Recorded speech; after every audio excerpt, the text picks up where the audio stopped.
All right, guys, so a little while ago, I made a song with my friend, and I made a tutorial about how to make that type of song in that type of genre.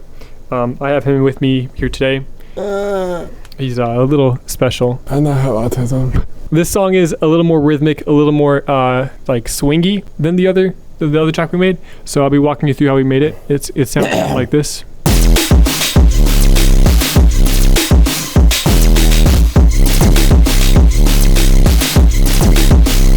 And then obviously it just switches up into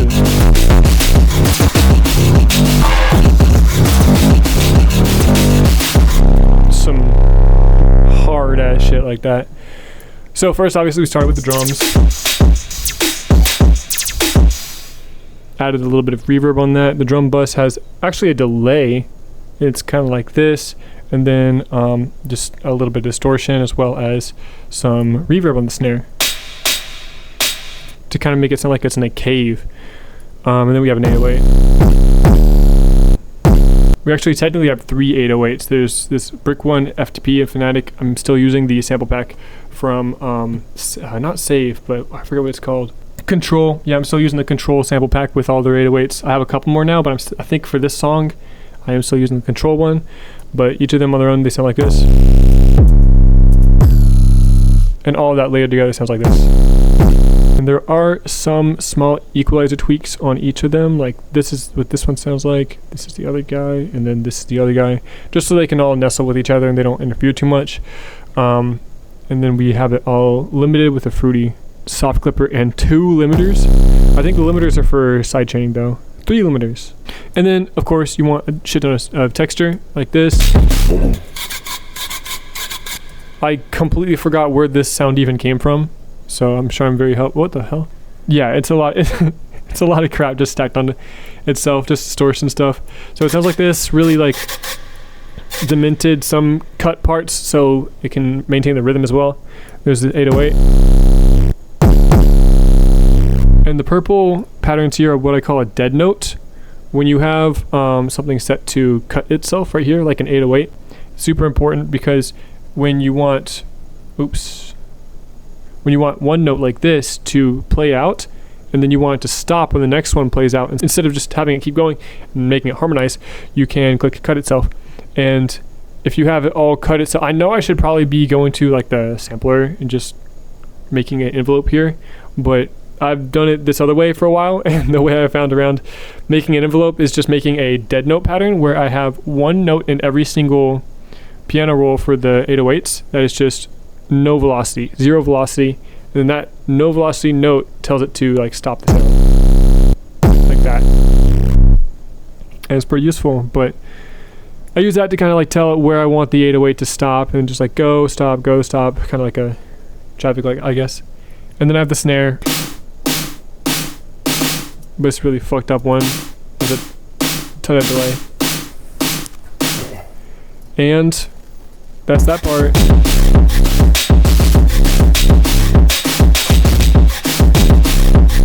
You just want it to sound like it's just like constantly shifting, jumping back and forth, and like doing half beats before the next 808 and stuff, and then keeping it light. And now there can be some exceptions to how much you switch it up. Like if you want to go for a more boring song, you can, but generally you want to keep it changing all throughout the song. You could see no like 2 patterns are the same. I think the snare is layered. Yeah, it's like this attack snare. This one might come with FL, I'm not sure. And then the Odyssey house snare from Cymatics. These 2 together sound like this, as you know.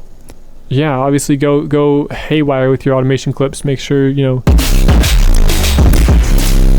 all the stuff is evolving and doing all kinds of crap throughout the song. Keep it fun.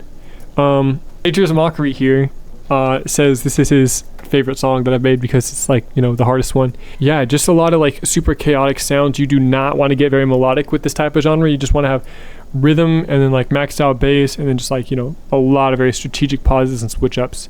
You got to keep it very, very different.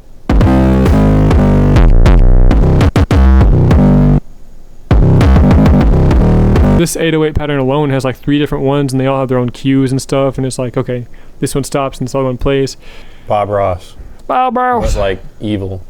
Evil. Evil Bob Ross. Bro, that is us. We are Charlie Evil Bobby Ross. Charlie Evil Bobby. All right, now the master has the vocals, so we're gonna go through some of the vocal presets that we use.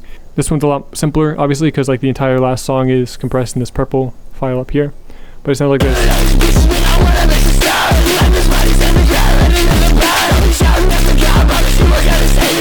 As you can see, we record most of the takes like per line because, I mean, screaming like this is exhausting. It's very exhausting. So it's not that bad. I'm just mentally retarded. Do you have special autism? I like to hug my little Techno Blade plushie at night. So like he said, oh yeah. Yeah, for these vocals, we did not rely strictly on presets. We had a style that NaturesMockery was going for, and he was basically doing like fry vocals, and we just put like a little bit of distortion over it. Can I take the effects off for research purposes? Sure. So originally it does sound like this. Oh, hold on. So it sounds like this, raw vocals. Bypassing the effects, it sounds like this. Oh. It's not that bad. It's bad. Most of these are seriously just there for the like saturation and the distortion of it. There's hey, Lil Pump. I'm gonna kill this dude, bro. EQ, ladder filter, parametric EQ, Maximus, vocal doubler, soft clipper. So yeah, there are quite a few effects as you can see. I guess it's not just light distortion. These are all here. They're not like heavily put on. They're just gonna highlight the voice. And then obviously we have fruity soft clipper at the end because it does get pretty loud and we want it not to be, interfering with the other instruments and stuff. So we did a collab with Skull Kid, not Starboy. I don't know why I have Starboy here. Because you're retarded. We both are, bro. So I did a little bit of mashing up and cutting and chopping his vocals and stuff, and making it sound a little different. Originally, it does sound a little bit less toned. I'm a DBA, sexual DBA.